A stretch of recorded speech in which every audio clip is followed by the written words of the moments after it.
Kasus dugaan pelanggaran hak cipta yang menyeret nama penyanyi dangdut ternama Lesti Kejora akhirnya memasuki babak baru. Melalui kuasa hukumnya, Sadrak Seskoadi, Lesti memberikan tanggapan resmi terhadap laporan yang diajukan oleh Yoni Dores, pencipta lagu yang mengklaim bahwa karya miliknya telah digunakan tanpa izin dalam salah satu penampilan Lesti. Sadrak menegaskan bahwa pihaknya sudah menanggapi somasi yang dilayangkan oleh Yoni. Mereka menyatakan bahwa komunikasi telah dijalin dan balasan resmi terhadap somasi tersebut juga sudah dikirimkan beberapa waktu lalu. Tidak hanya itu, pihak Lesti juga membuka pintu damai sebagai wujud itikat baik dan kehormatan terhadap para pencipta lagu. Klien kami tidak pernah berniat untuk melanggar hukum atau merugikan pihak manapun, apalagi menyangkut karya seni yang tentu saja harus dihargai.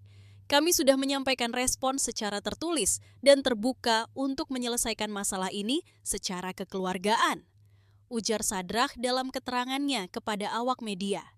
Lebih lanjut, ia juga menjelaskan bahwa dugaan pelanggaran tersebut muncul dari sebuah penampilan Lesti yang membawakan lagu milik Yoni Dores di sebuah acara publik.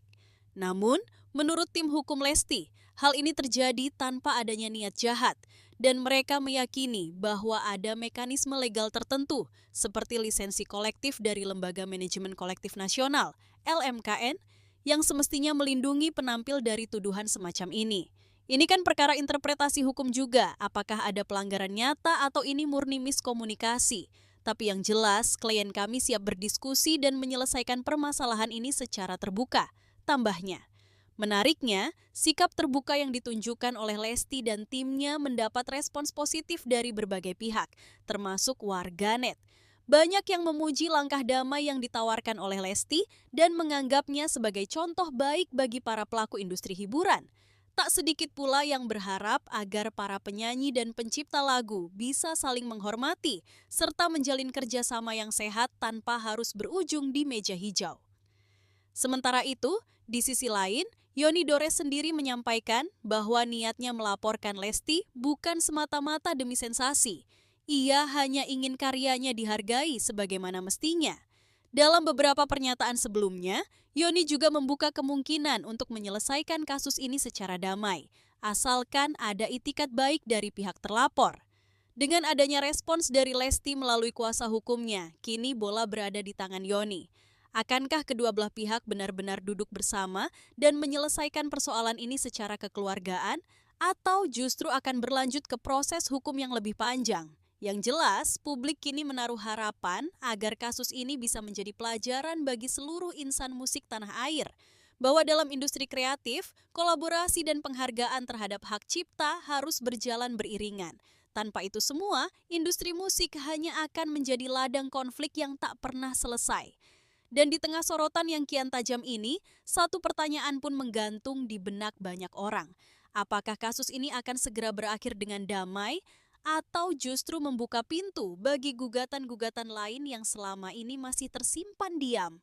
Saya sebagai perwakilan kuasa hukum dan juga manajemen ingin mencoba meluruskan beberapa hal yang telah beredar di pemberitaan teman-teman media semua.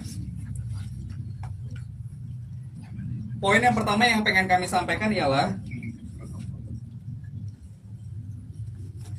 kejadian awal ini dimulai ketika saudara Yoni Dores hadir di kediaman Lesti Kejora, yang dimana saat itu kita ketahui Lesti Kejora saat itu sedang melaksanakan kegiatan syuting ya.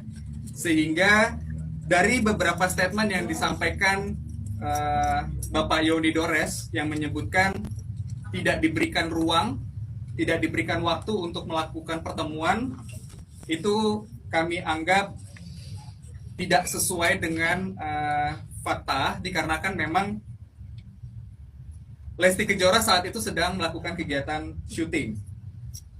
Itu yang pertama. Kemudian yang kedua, bahwa pihak Yoni Dores telah mengirimkan somasi sebanyak 3 kali, namun pada faktanya hanya diterima 1 kali, yang dimana somasi tersebut dilayangkan pada tanggal 1 Maret 2025, dan telah direspon oleh manajemen pada tanggal 6 Maret 2025 dan telah diterima oleh perwakilan dari kantor kuasa dari Yoni Dores pada tanggal 11 Maret 2025. Ini merupakan surat balasan atau tanggapan dari manajemen dan ini merupakan tanda terima yang sudah disampaikan juga ya. Ini beberapa fakta-fakta ya yang kami coba luruskan. Di sini telah terdapat tanda terima yang diterima oleh yang bersangkutan langsung. Jadi terkait dengan adanya tidak ada etikat baik yang disampaikan oleh pihak Yoni Dores, asisten dan juga kuasa hukumnya, ya kita bisa nilai sama-sama arah tersebut benar atau tidak, begitu. Kemudian terkait dengan pernyataan dari Bapak Yoni Dores, mungkin dari teman-teman sekalian juga tahu, yang menyebutkan tidak mengetahui manajemen dan juga siapa manajer dari seorang Lesti Kejora. Saya rasa juga sangat mudah untuk mencari manajemennya karena di dalam surat tanggapan ini sudah dilampirkan nama, kemudian alamat dan juga nomor telepon yang dapat dihubungi. Kemudian yang kedua, terkait dengan Instagram dari Lesti Kejora juga sudah mencantumkan nomor telepon dari manajer. Jadi kembali kami sebagai kuasa hukum dan perwakilan dari manajemen Lesti sekarang cukup kebingungan ketika ada pemberitaan yang menyampaikan bahwa tidak dapat menghubungi Lesti Kejora dan manajemen. Kemudian terkait dengan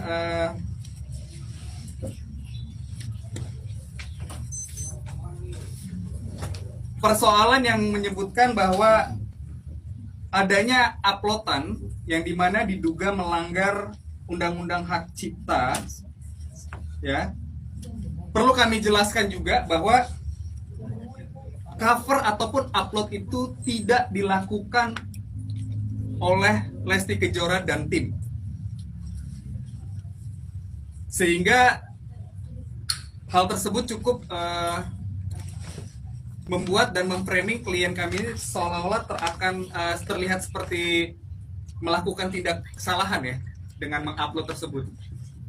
Karena dari 13 alat bukti yang disampaikan oleh saudara Yoni Dores telah kami kaji dan pelajari, tidak ada satupun uploadan yang dilakukan oleh Lesti Kejora dan tim dan manajemen yang mana dituduhkan telah melanggar undang-undang hak cipta.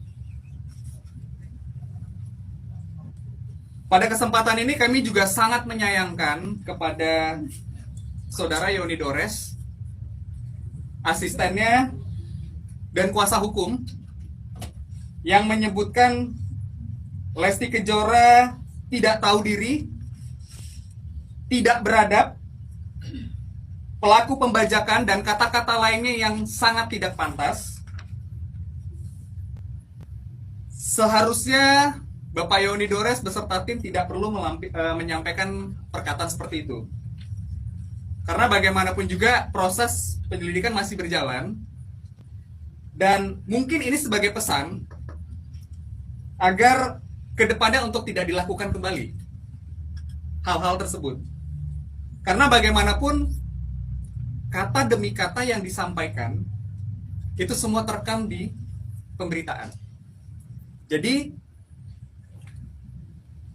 mungkin kalau kuasa hukum atau praktisi hukum udah tahu ya arah statement saya hari ini menyampaikan hal itu apa. Tapi pada intinya saya selaku kuasa hukum dan perwakilan manajemen sangat menyayangkan adanya ucapan-ucapan dan perkataan seperti itu. Kemudian poin terakhir yang pengen kami sampaikan bahwa hingga saat ini kami masih menunggu proses penyelidikan yang dilakukan oleh Polda Metro Jaya yang dimana nanti akan mengagendakan Lesti pemanggilan, yang dimana kami juga sampai dengan hari ini belum mengetahui kapan akan dilaksanakannya pemanggilan tersebut. Pada intinya yang pengen kami sampaikan, ketika pun ada pemanggilan tersebut, kami akan kooperatif untuk mengikuti setiap proses yang berjalan. Jakarta.